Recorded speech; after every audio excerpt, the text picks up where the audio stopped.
안녕하세요. 스카이 편입의 스카이 강쌤입니다. 오늘 이 시간에는요, 편입 영어의 끝판왕인 한양대 파이낸스 경영학과 일반 편입으로 최초 합격을 하신 편입 합격생을 모시게 되었습니다. 박수!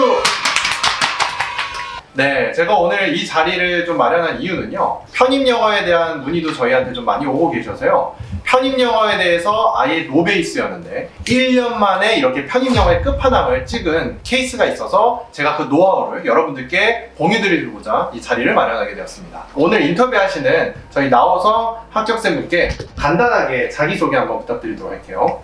네, 안녕하세요. 영포자 운동선수에서 일반 문과 전형으로 한양대학교 파이낸스 경영학과 합격한 나호성이라고 합니다. 네, 반갑습니다.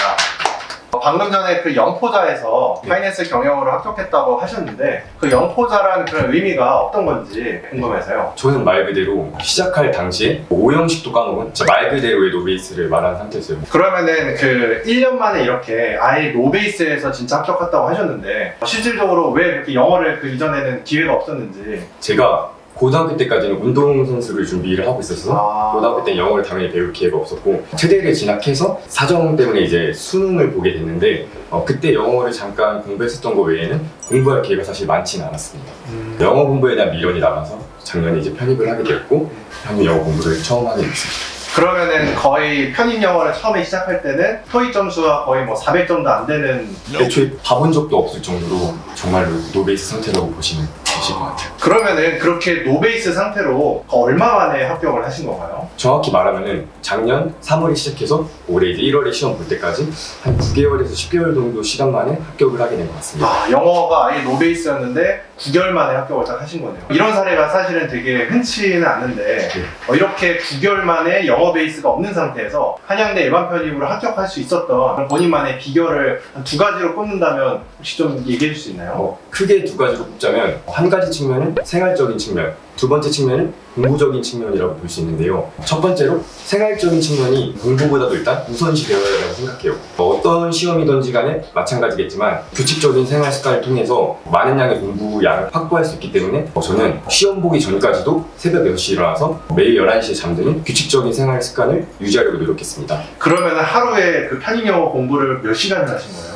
잠자고 밥 먹는 시간 제외하고 실 공부 시간이 적어도 하루에 13시간에서 4시간 정도는 했던 것 같아요. 앉아있는 시간까지 합한다면? 앉아있는 시간까지 합하면은 자는 시간, 밥 먹는 시간 제외하고 17시간 넘게 앉아있었던 것 같아요. 하루에 17시간 동안 그래도 공부에 집중을 해서 딱 9개월 만에 이뤘다. 맞습니다. 그런 성격인 성향이군요. 그러면은 처음에 아무리 그렇게 공부를 한다고 해도 영어가 익숙하지 않다 보니까 되게 답답하거나 어떻게 해야 될지 몰랐을 수 있는데 그렇게 기초일 때 어떻게 공부를 좀 시작을 하셨어요? 우선 제가 처음에는 계획을 세웠을 때 대형 학원에서 잘하는 상위권 위주의 반으로 가면은 당연히 적응을 못하겠다 생각을 했고 되게 저를 밀착해서 관리해 줄 수 있는 학원에 들어가서 단어하고 문법 위주로 기본기를 먼저 쌓았던 것 같습니다.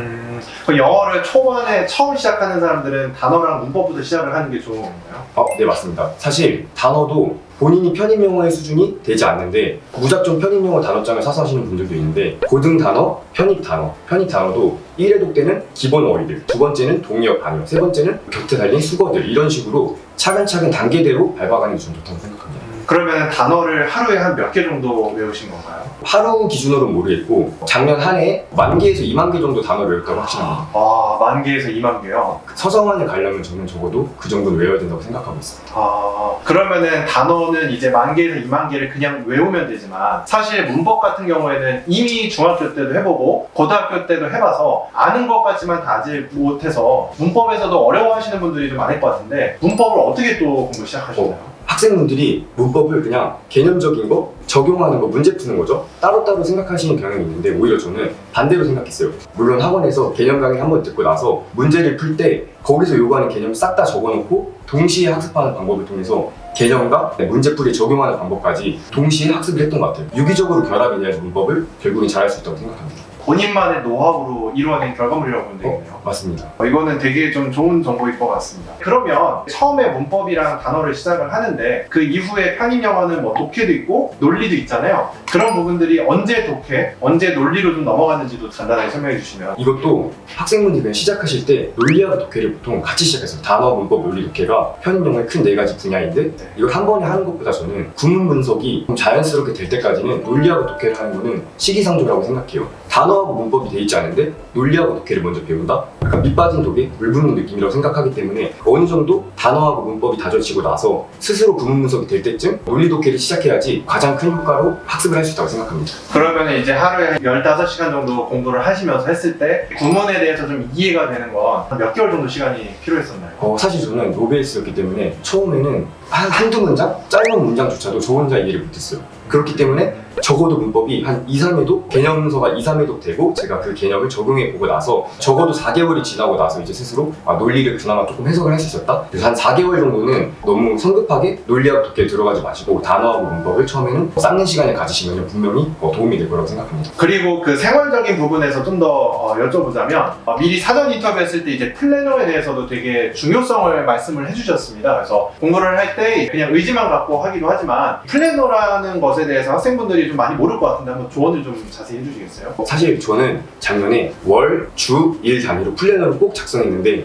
저도 작년에 이런 식으로 처음 이제 플래너를 작성해봤습니다. 왜 작성하게 됐냐면 앉아있는 시간은 10시간이 넘는데 막상 공부하고 한 게 별로 없는 것 같은 느낌을 받아서 시간을 내가 주도적으로 관리를 해보자 라는 생각에 크게 월 단위로 일단 큰 그림을 잡는 거죠. 그리고 나서 주 단위로 잘게 계획을 나누고 마지막으로 일 단위로 내가 오늘은 어느 정도의 분량을 해야 하는지 그리고 내가 부족한 부분에서 어떻게 학습을 할 건지를 계획을 하고 나니까 더 세부적이고 더 효율적으로 학습을 할 수 있게 된 것 같습니다. 그러면은 이 플래너를 작성을 시작은 해볼 수 있는데 되게 끈기 있게 하시기 어려웠을 것 같아요. 근데 어떻게 맞아요. 이렇게 계속 지속적으로 할 수 있었는지. 사실 가장 큰 이유는